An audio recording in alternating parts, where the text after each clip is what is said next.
Olá, para quem ainda não me conhece, eu me chamo Mona Lisa. Eu sou formada em meteorologia, sou mestre em clima e ambiente e atualmente eu sou aluna do curso de Engenharia Sanitária e Ambiental na Universidade Federal de Santa Maria. Bom, esse vídeo aqui, ele tem o objetivo principal de destacar as principais fontes poluidoras da atmosfera no meu município de origem. Então, eu voltei lá no meu município, que é Candelária, no Rio Grande do Sul, e fiz algumas observações. Será que mudou muito desde 2008, quando eu morava lá? Bom, agora em 2021 a gente vai ficar sabendo como anda a situação no município em relação à contaminação atmosférica. Vem comigo que esse vídeo vai ser muito legal.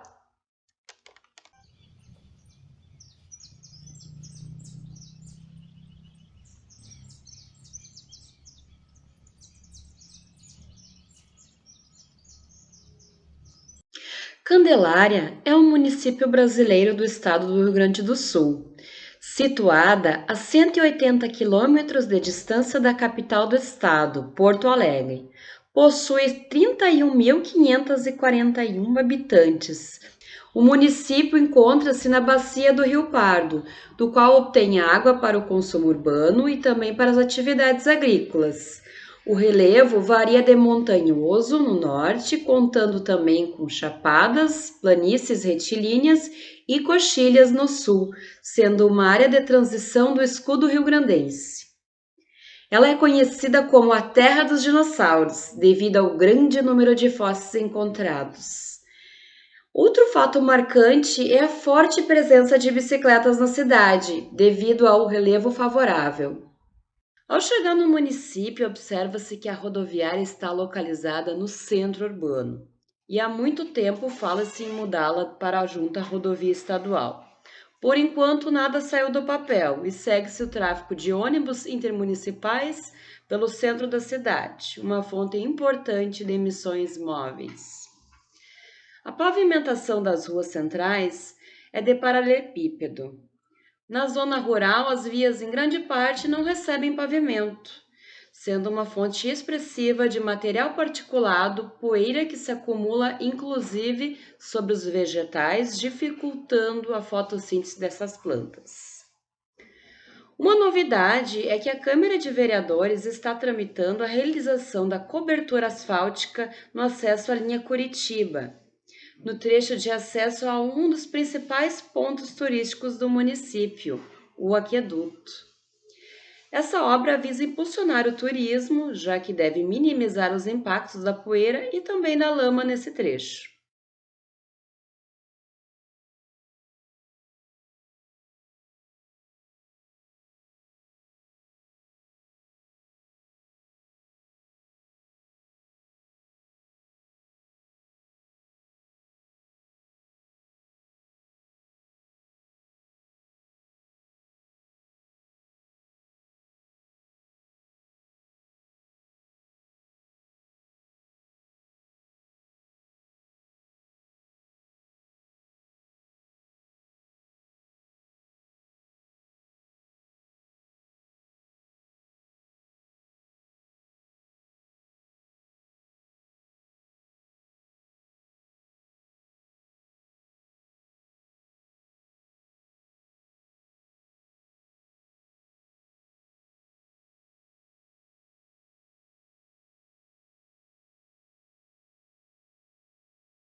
Quanto aos resíduos sólidos, existem novidades. Agora existe coleta seletiva e os resíduos são destinados a um aterro sanitário localizado em outro município.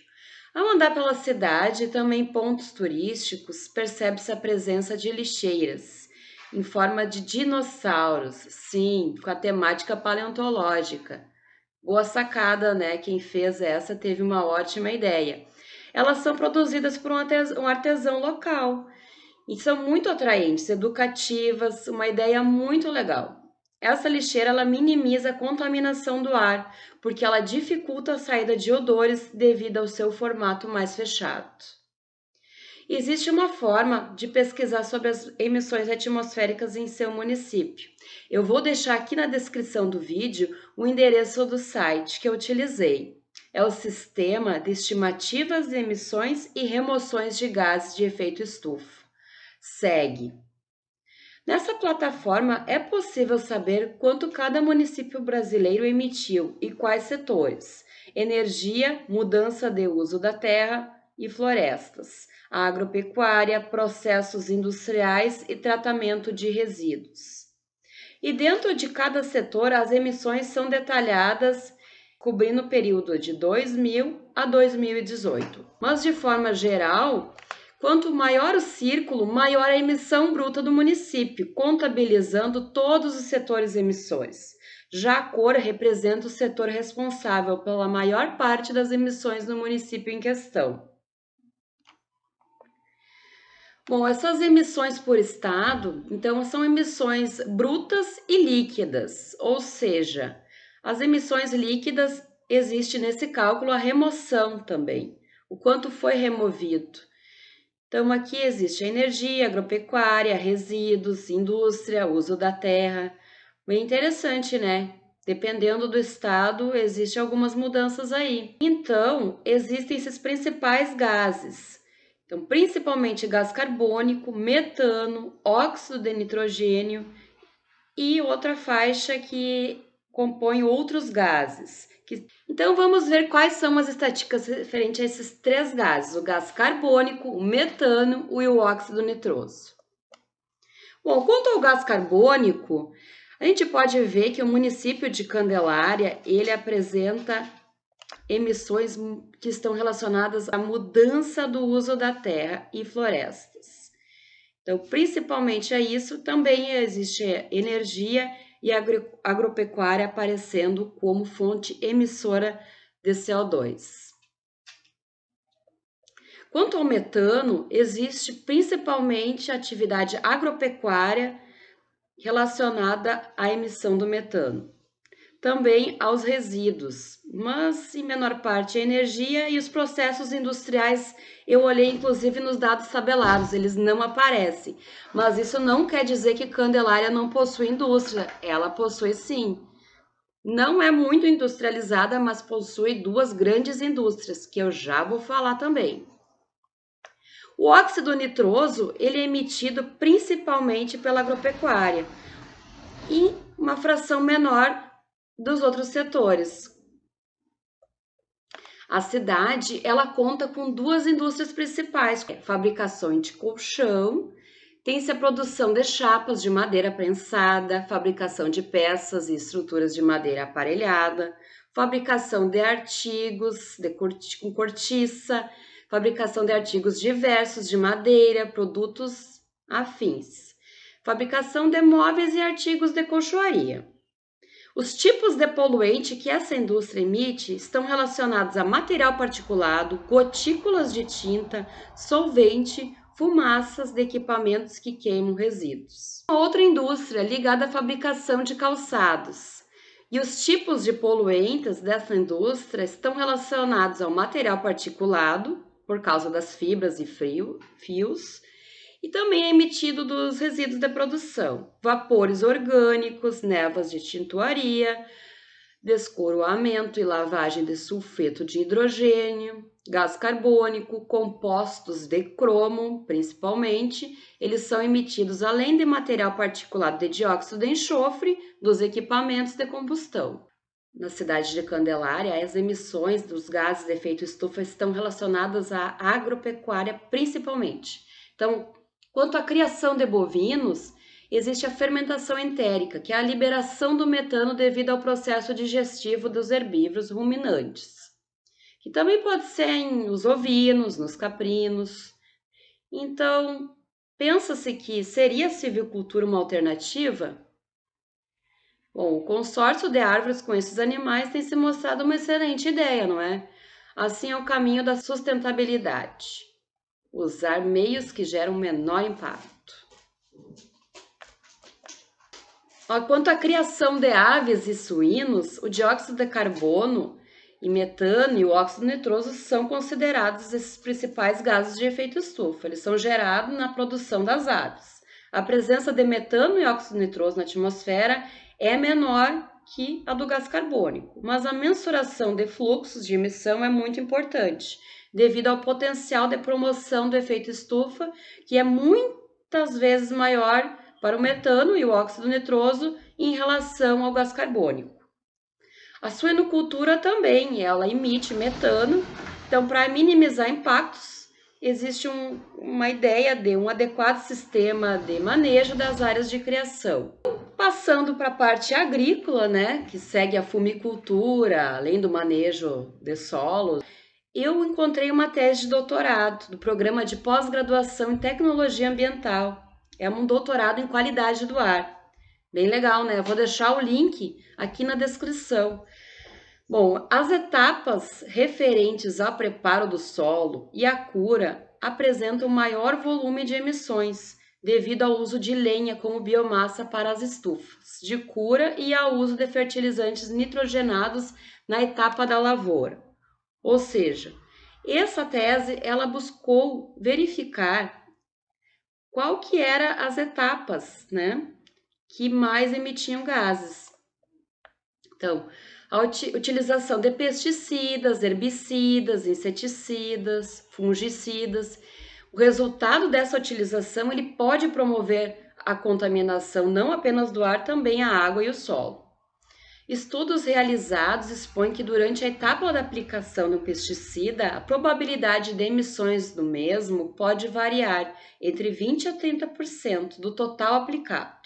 Esse percentual é dependente da volatilidade e a viscosidade dos produtos, equipamentos usados, as metodologias de aplicação. Ainda tem condições climáticas no momento da aplicação, então devem ser bem consideradas, né? Então, aquilo que eu falei do vento, como é o escoamento, a circulação do ar, e também é importante levar em conta a habilidade do operador, né? Então, um operador que sabe aplicar corretamente aquele pesticida pode ter maior aproveitamento do produto. Quanto à parte da secagem nas estufas, um dos insumos necessários para a realização dessa etapa ela consiste no uso da lenha. A queima resume em emissões locais de gases de efeito estufa, que inclui o gás carbônico, o óxido nitroso e o metano. O uso da lenha derivada do reflorestamento implica na neutralidade das emissões, né? Já que foi colocado aquela árvore lá e também foi depois retirada, e depois vai ser reflorestado novamente. O que eu conversei com os agricultores é que é utilizado principalmente a lenha do eucalipto, que é uma lenha de reflorestamento. Então, já esses impactos são minimizados. Bom, a etapa do amarelecimento, né? Então, quando a folha ela fica amarelada, ocorre quando a clorofila se transforma ou é destruída. Também nessa fase acontece a hidrólise dos hidratos de carbono em glucose. Bom, através da respiração, parte da glucose é transformada em frutose. Parte desses açúcares são oxidados e liberam dióxido de carbono, o qual é emitido pelos estômagos. A conversão dos hidratos de carbono em açúcares ocorre de forma simultânea com a degradação da clorofila. Outra transformação física dessa fase é a perda de água, sendo que em condições normais, aproximadamente 20 a 30% de água deve ser removida na folha nessa fase. Lembrando que o vapor da água também é um gás de efeito estufa. Uma estufa de tabaco demora em cerca de uma semana para curar e utiliza em torno de 1.000 quilos de lenha, variando de acordo com as condições climáticas, o poder calorífico da madeira utilizada e a quantidade de folhas inseridas na estufa. Então, o cultivo do arroz ele é irrigado por inundação do solo, que é uma importante fonte global de emissão antrópica de metano. A magnitude e o padrão de emissão de metano de arrozais são determinados principalmente pelo regime de fornecimento de água, pelo aporte de material orgânico ao sistema, embora sejam influenciados por outros fatores como solo, clima e as práticas de manejo. Os estudos recentes publicados pelo Laboratório de Micrometeorologia da UFSM, que tem utilizado equipamentos e técnicas de alta tecnologia, eles avaliaram a emissão e absorção desses gases em lavouras de arroz irrigado na região central do Rio Grande do Sul. Então, os resultados dessa pesquisa, eles indicaram que durante o cultivo do arroz ocorre emissão por metro quadrado de 798 gramas de gás carbônico, equivalente na forma de metano, ou seja, existe uma conversão para metano. Então, gás carbônico é equivalente à unidade padrão para comparação dos diferentes gases do efeito estufa. Porém, o arroz ele absorve 1.334 gramas de gás carbônico, que é equivalente na forma de CO2, né? Subtraindo-se um valor pelo outro, conclui-se que durante o cultivo houve uma absorção de 536 gramas de CO2 equivalente. Bom, tá, mas e aí? Absorveu mais do que emitiu? Calma aí. O problema ele está no período da entre-safra, que é uma pausa que acontece, né, dessa lavoura arrozeira, que ela emite 458 gramas de CO2 equivalente na forma de metano e emite 981 gramas de CO2 equivalente na forma de CO2, sendo o verdadeiro vilão das emissões dos gases de efeito estufa.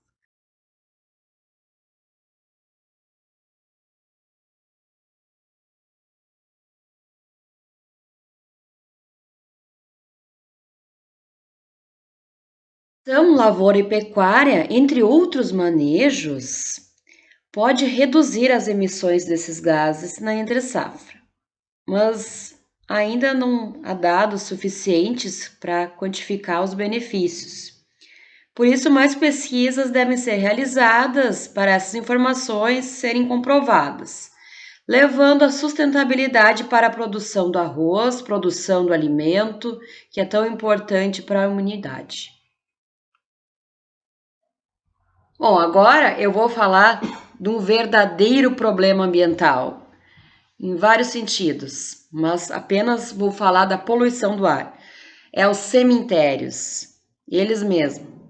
Além de contaminar a água, o solo, eles acabam sendo fontes poluidoras do ar. Existem muitos cemitérios em áreas remotas do município, onde a coleta seletiva é inexistente. Logo, há um empilhamento de resíduos que acabam por ser incinerados naquele local. Os produtos da queima de resíduos, as flores artificiais desbotadas, eles irão ser transportados para a atmosfera. Ainda mesmo que bem vedados os túmulos, existe a emissão de gases. Esses gases eles são emitidos pelos cadáveres em decomposição. E ainda também as lápides de mármore são um produto que passaram por algum processo que libera uma expressiva quantidade de material particulado na marmoaria. Será que o processo de cremação é uma alternativa de menor impacto para a poluição do ar? Já que os crematórios são regularizados por órgãos ambientais e possuem tecnologia que minimiza a emissão, o município não possui crematório, mas na região essa possibilidade começa a ser mais difundida. A longo prazo são levadas muitas flores artificiais, então uma alternativa não seria levar plantas resistentes, como cactáceas, suculentas, que irão permanecer por muito tempo nos túmulos e aguentarão aquela adversidade do clima, o calor, o sol quente? Eu fiz uma reflexão e vou passar a levar plantas desse gênero. Portanto, durante nosso tempo aqui na Terra, nossos costumes e hábitos podem impactar nas emissões atmosféricas. Nosso consumo é inconsciente, Para todas as fontes poluidoras, existem soluções que minimizam impactos. Para você que ficou até aqui, curta e compartilhe esse vídeo. Muito obrigada por assistir!